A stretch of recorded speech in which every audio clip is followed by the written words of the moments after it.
Welcome students to my class. Today we will try to understand the concept of inverse of a function. Inverse function का inverse निकालना बहुत ही important है और questions भी exam में आते हैं, लेकिन सबसे पहले हमें इन्वर्स समझना पड़ेगा और इन्वर्स समझने से पहले फंक्शन समझेंगे, फिर इन्वर्स फंक्शन की बात आएगी। फंक्शंस आप ऑलरेडी पढ़ चुके हैं, मैं ब्रीफ में इसको रिपीट कर रहा हूँ। Suppose A and B are two sets. Function says that f is a function from a to b if each element of a is uniquely associated with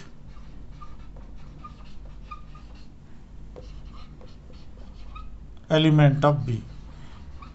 uniquely और associated with unique element of B. कहना ये चाह रहे हैं कि ए के सारे elements B के किसी ना किसी एलिमेंट से एसोसिएटेड हों।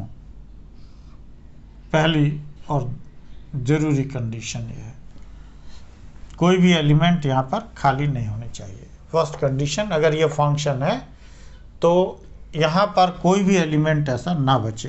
जैसे मान लीजिए यहाँ कोई एलिमेंट x है तो इसको y कहेंगे, और अगर ये फंक्शन f है तो y equal to F X. इसको कहते हैं image of x under f। ये x की इमेज है, ये सारी इमेजेस हैं। तो फंक्शन ये कह रहा है कि ए के सारे एलिमेंट्स की इमेज बी में होना चाहिए। कोई भी ऐसा एलिमेंट अगर खाली है यहाँ और उसकी इमेज नहीं है तो ये फंक्शन नहीं होगा। तो पहला जो कंडीशन हो गई फंक्शन की कि every element must have image, ये खाली नहीं होगा तब फंक्शन होगा।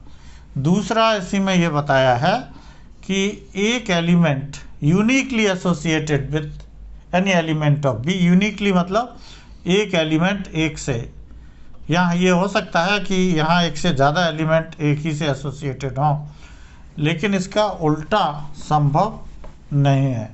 मतलब इसमें ये कह रहे हैं कि एक एलिमेंट, मान लीजिए यहाँ 1 है और यहाँ a है और यहाँ b है, एक ही एलिमेंट दो जगह अगर एसोसिएट होगा तो ये फंक्शन नहीं होगा। मतलब हर एलिमेंट की एक ही इमेज होगी। तो ये दो चीज़ें फंक्शन के लिए हमें याद रखना है, तभी हम इन्वर्स फंक्शन समझ पाएंगे। तो अगर हम शॉर्ट में फंक्शन की जो इम्पोर्टेंट कंडीशन है वो यहाँ लिख दें। Number 1, every element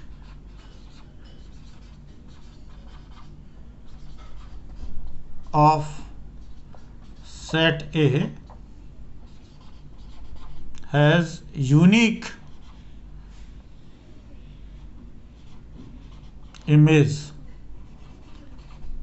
in P। ये दोनों चीज़ें इसमें कवर हो गई। अगर f A से B की तरफ कोई फंक्शन है तो हर एलिमेंट की इमेज हो और कैसी हो, यूनिक हो। अब ये फंक्शन है, फिर इसमें एक वर्ड और आता है एसोसिएट्स। हम ये कहते हैं फंक्शन में ही कि if F is a function from A to B then every element of A associated with unique element of B.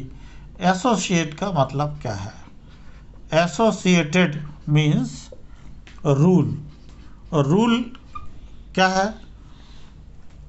Very from function to, अलग अलग फंक्शन के। जैसे हम ये कहें F X is equal to 2x, ये function है, तो इसमें ये कहना चाह रहे हैं कि 1 की इमेज अपने डबल 2 पर बनेगी, 2 की इमेज 4 पर बनेगी, 3 की इमेज 6 पर बनेगी एंड सो ऑन। ये एसोसिएशन है, वो इस रूल से, इस फंक्शन से आया। फंक्शन बदला तो ये रूल भी बदल जाएगा और कुछ नया आएगा। तो एसोसिएशन है, 1 is associated with 2, 2 is associated 4, 3 is associated with 6। So this is the meaning of association. Function अगर मान लीजिए F X is equal to X square हो गया तो 1 विल बी एसोसिएटेड विद 1, 2 उसके स्क्वायर से एसोसिएटेड होगा, 4, 3 will be associated with 9 and so on. तो ये इसका मतलब एसोसिएशन का क्या मतलब है, ये भी आपको जानना जरूरी था। अब ये जो डेफिनेशन है मैंने पहले लिख रखी है इनवर्स फंक्शन की, उसको धीरे धीरे आगे बढ़ाएंगे। Let F is a function from A to B is 1 1 on 2, मतलब एफ जो फंक्शन है 1 1 ऑन 2 होना चाहिए, तब फिर इनवर्स फंक्शन डिसाइड करते हैं। तो पहले तो हम 1 1 समझें, फिर ये भी देखें 1 1 अगर नहीं है तो क्या प्रॉब्लम आ सकती है। तो 1 1 का सिंपल सा मतलब ये है कि ये सेट ए है, ये सेट बी है, और ए से बी तक कोई फंक्शन है F is a function from A to B, और F is 1 1। F is 1 means 1 to 1, माना एक एलिमेंट एक से ही एसोसिएटेड है और डिफरेंट एलिमेंट से एसोसिएटेड होंगे। ऐसा नहीं हो सकता कि यहाँ के 2 एलिमेंट यहाँ के एक ही एलिमेंट से, हालांकि ये फंक्शन है पर 1 1 नहीं है, ये मैनी 1 हो जाएगा। तो 1 1 का मतलब distinct element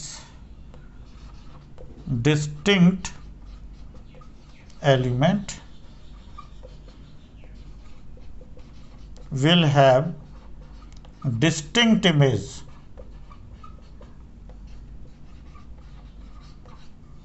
distinct element of A will have distinct image in B।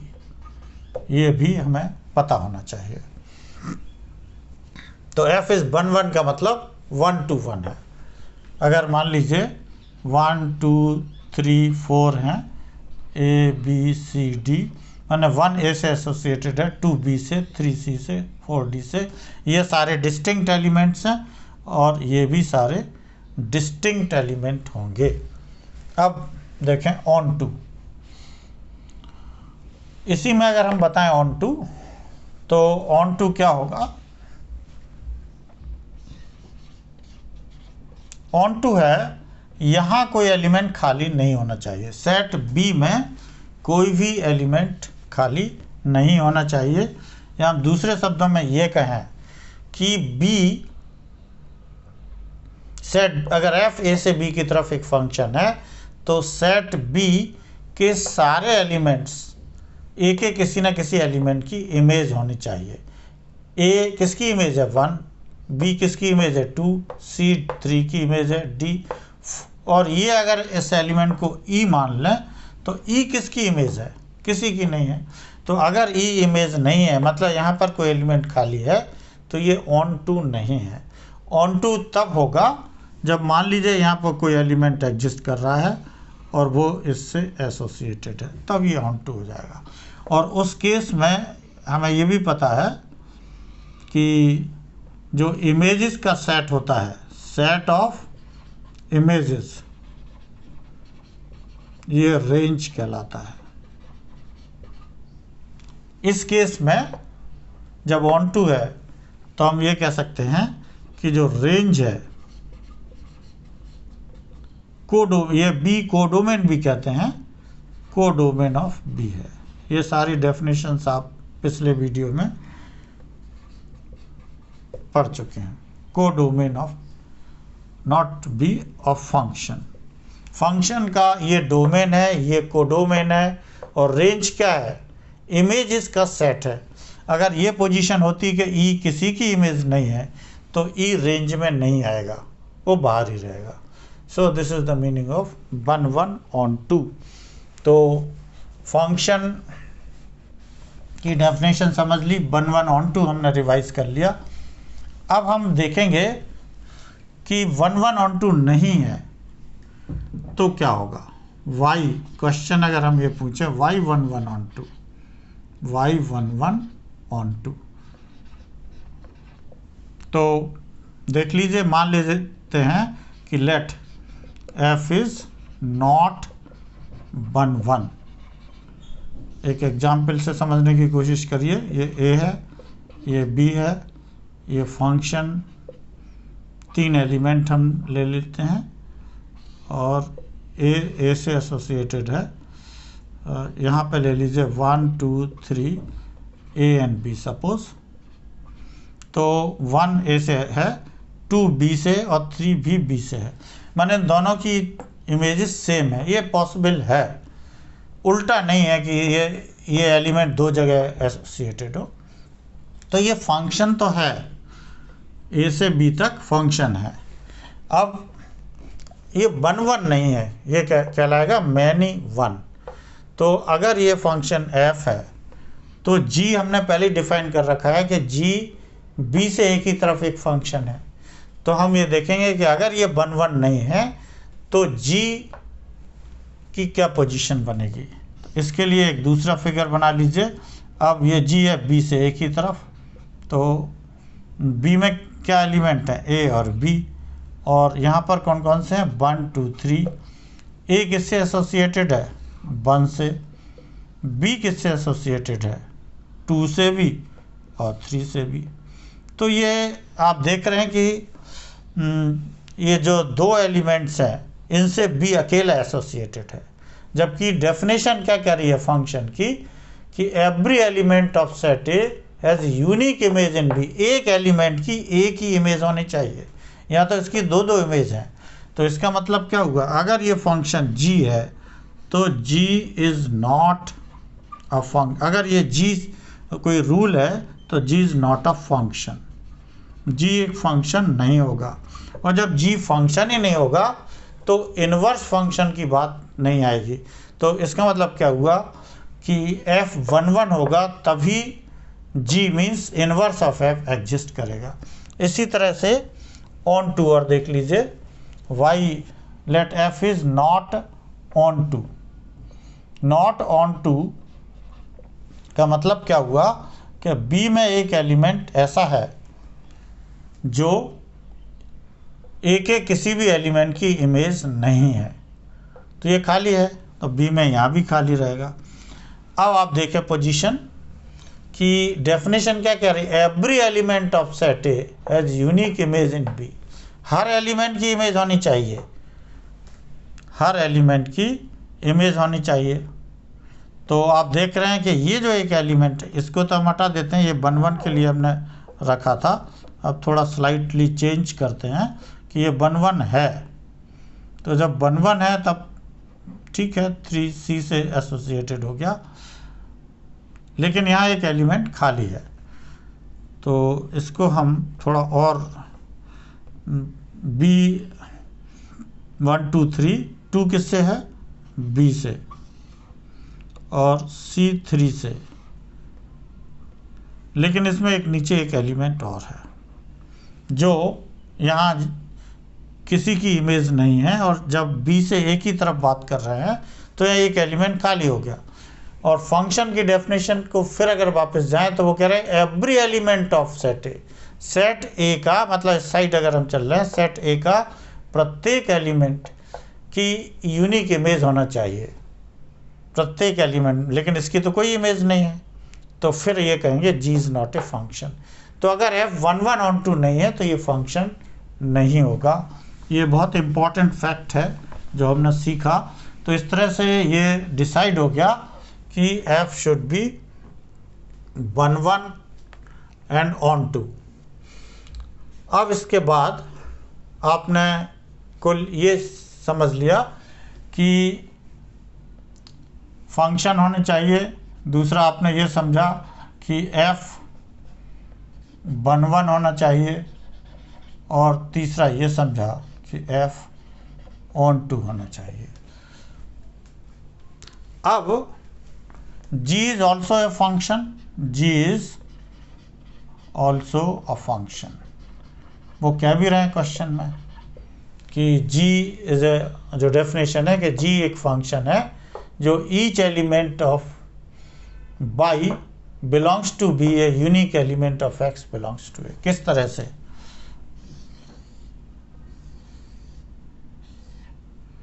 ये अगर x है और ये फंक्शन है f, तो ये बाई से एसोसिएटेड है, इसको fx कहेंगे। इसका उल्टा इस साइड चले तो ये g है, ये a से b तक था। इसको अगर हम थोड़ा अलग डायग्राम में दिखाएंगे तो और अच्छा आपको समझ में आएगा। ये a से b तक है और अब दूसरा डायग्राम बना लीजिए, ये b से a तक है। फंक्शन अब g है, तो यहाँ पर कोई बाई एलिमेंट है तो gy इक्वल टू ये x होगा और gy इक्वल टू x। या आप ऐसे कह सकते हैं कि x is equal to gy।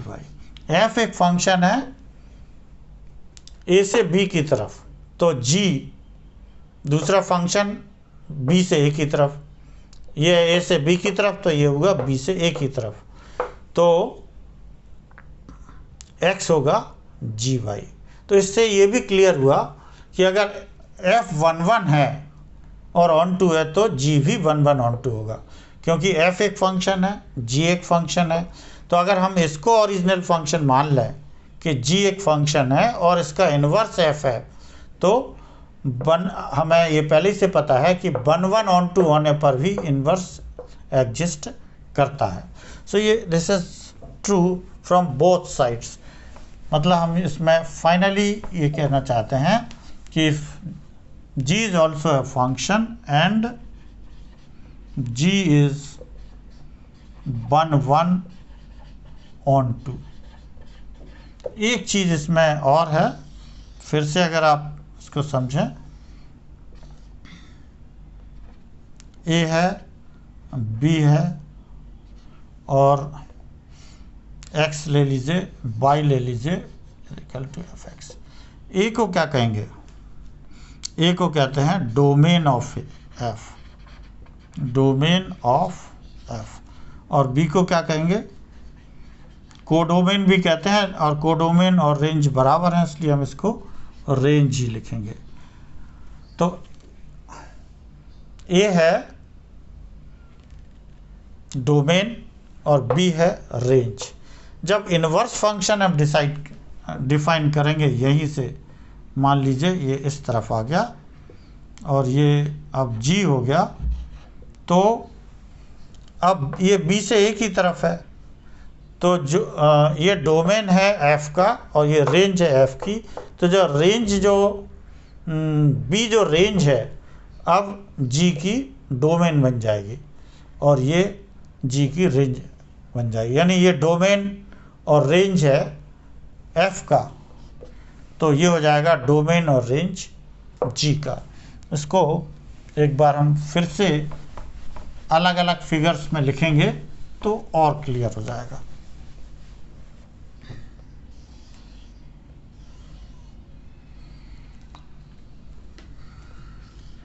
f एक फंक्शन है a से b की तरफ, यही डेफिनेशन डिस्कस हो रही है, नथिंग न्यू। यहाँ पर x है और यहाँ पर y है, y is equal to fx। और ये जो है डोमेन है किसका? फंक्शन f का। और ये क्या है? रेंज किसकी? फंक्शन f की। फंक्शन f क्या है? a से b की तरफ एक फंक्शन है। अब g भी एक फंक्शन है, वो b से a की तरफ है, यानी ये b पहले बनेगा और फिर a होगा। b में जो एलिमेंट हैं वो किस तरह के हैं? बाई है इसमें, और फंक्शन क्या है? g है। इसको आप b इधर लिख लीजिए, मान लीजिए a ये है। तो a में किस तरह का एलिमेंट है? x है, तो x इज इक्वल टू क्या हो जाएगा? जी भाई। अभी ये डोमेन था और ये रेंज था f के लिए। अब ये क्या बन गया? ये g का डोमेन बन गया और ये जी का रेंज बन गया। शॉर्ट में हम ये कहें कि डोमेन ऑफ जी क्या है? डोमेन ऑफ जी क्या है? बी। और बी क्या है यहाँ पे? Range of F. उलट गए मतलब रेंज ऑफ एफ।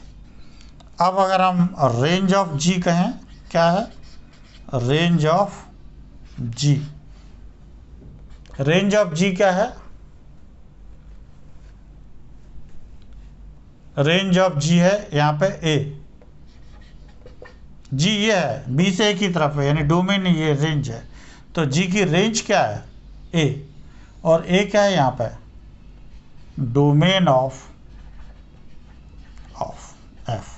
तो इस तरह से भूमिकाएं बदल जाएंगी। डोमेन रेंज एफ के लिए, और यही रेंज एंड डोमेन उलट के डोमेन रेंज जी के लिए बन जाएगी। This is also a very important concept. थोड़ा सा इसको और डिस्कस कर लें जिससे कि आपको फाइनली समझने में मदद मिले। अब लास्ट में फिर ये लिखा है F, if F is invertible. मतलब इन्वर्टेबल का मतलब है if inverse of a function exists,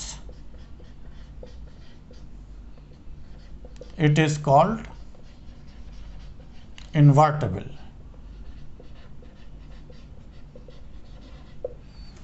और ये भी हमने सिद्ध कर दिया कि if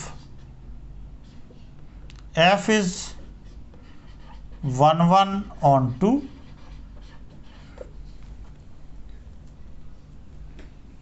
f is इन्वर्टेबल।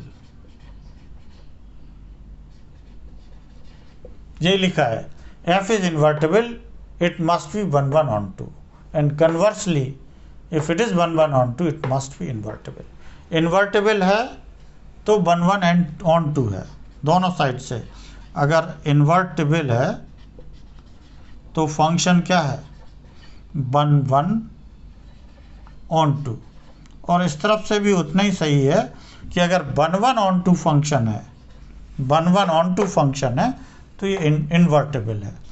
तो अगर आपको इन्वर्टेबल प्रूव करना है कि कोई फंक्शन इन्वर्टेबल है तो सिंपली आप ये प्रूव कर दीजिए कि 1 1 on 2 है। If it is 1 1 on 2 automatically it will be invertible. So this concept is very important. And last हमें समझना है, और के बाद थोड़ा सा और दिया है। एक चीज़ और यहाँ से पहले देख लीजिए कि इन्वर्स का मतलब जो आप इंग्लिश में समझते हैं, इन्वर्स मीन्स अपोजिट, उल्टा। जैसे आप मान लीजिए ए और बी एक फंक्शन है और इसमें ये चूँकि 1 1 on 2 है, मान लीजिए 1 2 3 ए बी सी, तो आप क्या कहेंगे? एफ के अंतर्गत 1 ए से एसोसिएटेड है, 2 बी से एसोसिएटेड है, 3 सी से एसोसिएटेड है। If G is a function, ये एफ फंक्शन कहाँ से कहाँ तक है? ए से बी की तरफ है, 1 1 है और ऑन 2 भी है। ये बहुत ज़रूरी है। तो जी इज ए फंक्शन हमने डिफाइन किया है बी से ए की तरफ। जब ये बी से ए की तरफ है तो ए जी के अंतर्गत ए किससे एसोसिएटेड माना जाएगा? G A is equal to 1, G B equal to 2 and G C equal to 3। Just opposite हो गया। इसलिए इन्वर्स का मीनिंग वही है जो आप समझ रहे हैं, अपोजिट।